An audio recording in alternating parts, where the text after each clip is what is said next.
All right, you guys, I am back and we are doing March, and I'm really excited to be using this really fun designer paper. This designer paper is from Stampin' Up, and you can get it free in the months of January, February, and March by placing a qualifying order.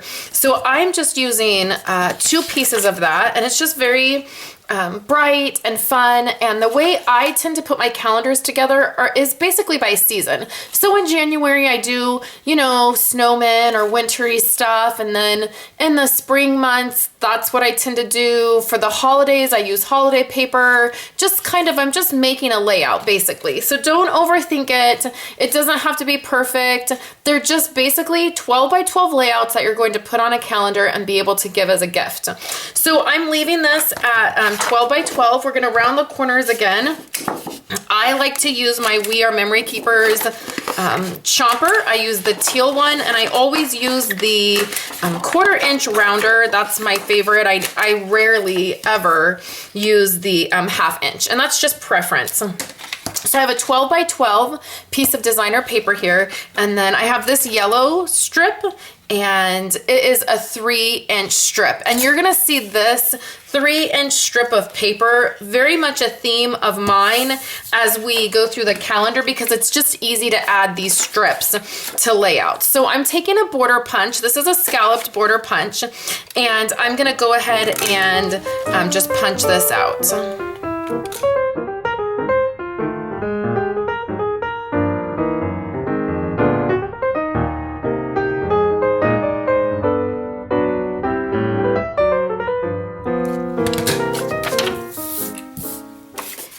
Now we can attach this to the bottom, and I'm just going to do that with my ATG gun.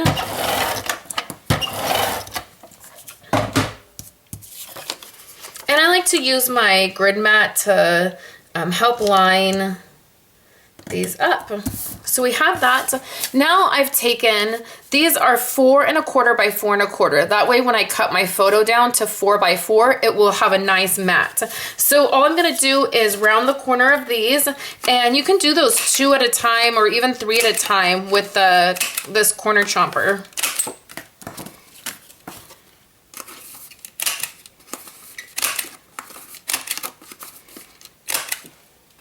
I have just picked colors that coordinate, and that makes it easy. So what we're gonna do is we're gonna lay these out. I'm gonna show you how I'm going to do them before we do any of our other elements. So we're gonna do them like this, but I want them offset. I'm not great at lining things up perfectly straight, so a lot of times when I'm doing one of these kinds of layouts, I like to offset it a little bit, and then my perfection, being a perfectionist about the way the layout looks, it's not so rough. So I have 2 other things that are already cut out. These have stitching around them. These are from the Simon Says circle stitched dies.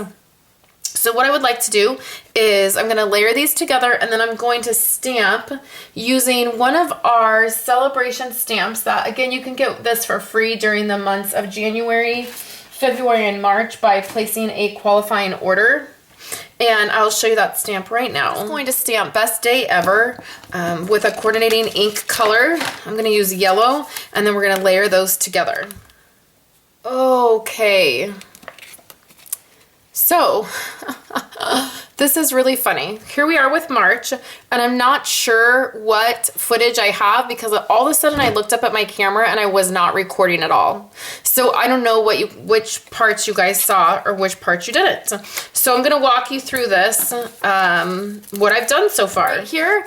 And this is something that you will see, a theme that I do pretty much through my entire calendars, because it's really easy to add a strip of paper, and then really it kind of grounds things and adds another color. Sometimes you need to be working with like 3 colors, or you'll get into the project and you'll realize I need 1 more color, and that's a really easy way to do it.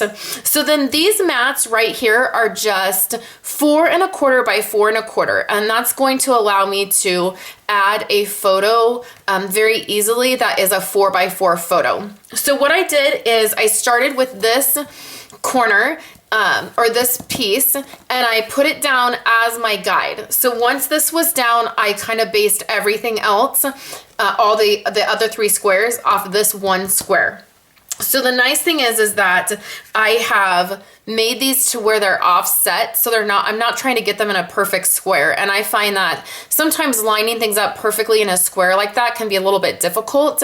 And of course I want it to be perfect. So I found if I just offset things slightly, then it gives some interest to the page, and then I'm not so obsessed about getting it perfect. So the next thing I did was this twine right here, and I will explain how I did it down here where you can see it. So I did the twine, and then I added dimensionals to my mat, and I put that down. Then I attached this piece so I could use this as my guide for this piece. So the next thing I did is I took my little adhesive and I just dotted my adhesive all around. And I took the twine and just kind of smashed it up and put it in the different pieces of adhesive to give it this look. Now I have dimensionals on the back of this.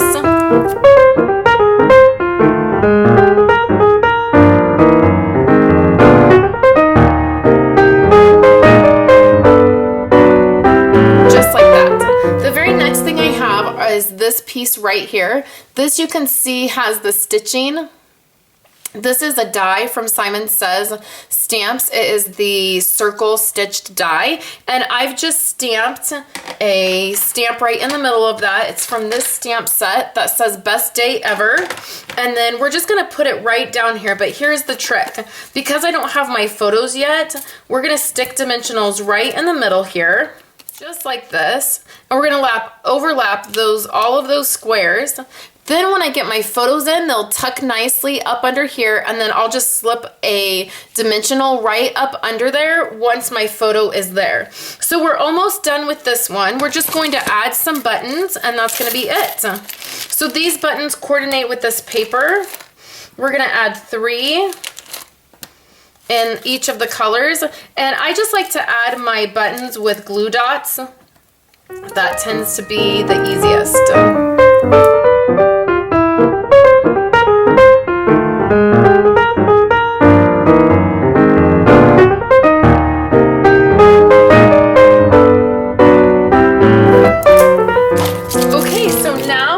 January, February, and we now have March. So now you're going to see April from Megan, and then I will be back with May.